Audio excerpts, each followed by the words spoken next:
Time now for story number 5 on the count, a presidency in peril. Biden's popularity appears to be absolutely collapsing, going into the ground like a lawn dart. Even CNN is calling him out. Do you approve of President Biden's job performance? Well, look at how bad these numbers are for the president. Only 4 in 10 Americans, 41% at the moment, approve of his job performance. Nearly 6 in 10, 58% disapprove. That's a tough number early in a midterm election year for the president of the United States. Now, why is this happening? This is fascinating. We asked people, what has President Biden done for you that you approve of? 56% of Americans, nearly 6 in 10 Americans. That means a decent amount of Democrats said nothing. They disapprove of everything that has happened. Oh, nothing. Oh, 56%. This is coming from CNN's own poll broadcasted on their network, the liberal news outlet. Also, they put a scathing article out. It says, a grim portrait of Biden's unhappy America. President Joe Biden often says America's best days are ahead. It just doesn't feel that way right now. A nation exhausted by a 2-year pandemic, struggling against rising food and gas prices, driven to distraction by school closures and torn apart by a political schism that erupted into violence, is far from at ease with itself. This comes also as Hillary Clinton is reportedly going to swoop in and position herself for president in 2024. This is insane. Joining us now to discuss is the host of the Michael Savage Show podcast, Michael Savage himself. Doctor, thank you. Carl, thanks for having me. Well, if we have war in Ukraine, there go the Piroshkis, but let's put that aside. Right. Which do we want to talk about first? Biden's terrible year? I would say the fact that this is, and there's a recent poll out from, I believe it was MRC, it might have been some, maybe it was Newsbusters, that said this is the worst first year of any president ever. I was in the Alzheimer's research area for about 2 years, and I discussed this with a doctor the other day, and I said, do you think Biden exhibits the signs of presenile dementia? And she said to me, no, Michael, he clearly has Alzheimer's disease. So we're not celebrating this. It's actually a nightmare to see a man with overt mental impairment apparently running America, but really not running America. We know who's running America. We're pretty sure it's a little bit of Obama, a lot of Nancy Pelosi, and we shouldn't celebrate this for a number of reasons, Carl. Number one, let's say he has to be removed because he can't function anymore, which could happen, by the way, within a period of months. Right. Months, he could just simply go. That's the way these mental problems occur. They go like this, then like that, and then there's a decline. They may have to remove him. So what happens then? The cackler becomes president? And who is the cackler? Oh. The cackler, the vice president. Yeah, who is Kamala. She's basically a nobody who got where she is because of the Pelosi machine in San Francisco.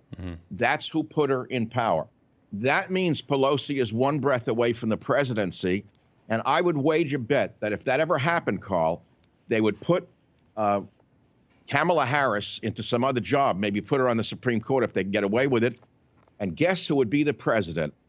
Nancy Pelosi. This is a bigger nightmare than people have actually thought through.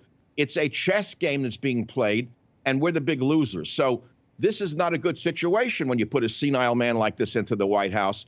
And then behind them, you put someone who has no qualifications whatsoever. If we had had a legitimate statesperson as vice president, we wouldn't be sitting here in fear that the whole country's going to fall apart. Yeah. But it's already falling apart. Right. Well, not just our country. We have the world and in Ukraine. I mean, I feel like this has emboldened him.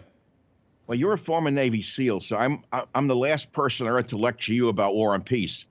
But as a citizen or a civilian, I would like to say I'm an anti-war conservative, which is one of the reasons that I wrote Trump's War many years ago, because, as I said, he's a man of peace. He's a businessman who knows that war is bad for business.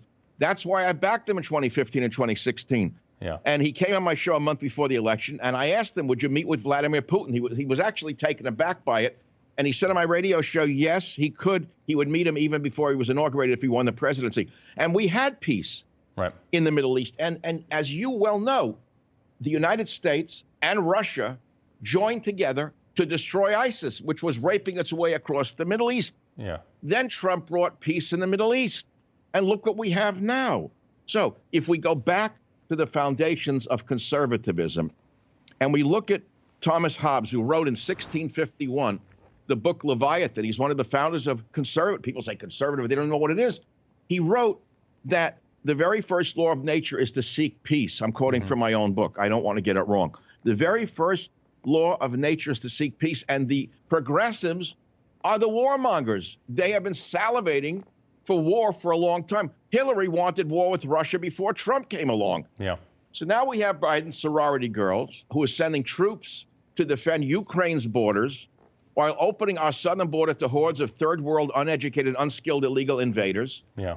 And Biden's sorority girls demanded the Prime Minister of Canada stop the truckers, but says nothing to the Mexican president about stopping the illegal invasion of our nation. Right. It's upside down. It's a mad comic, the whole thing, but it's not a joke. Yeah, exactly. It's not a joke. I mean, you can find this. The Democrats as a party of projection. It is time and time again. Hey, we're the ones following the science. No, you're not. There's no science to back you up. You're racist. No, actually, Republicans are the ones who just want the best person for the job. You know, you can do this with every single issue. There is no logic to their entire. Everything is an emotional feat. I got about 30 seconds left on this. Going forward, President Biden's world standing, Taiwan, China, diminished, and do we have a lot to be worried about there?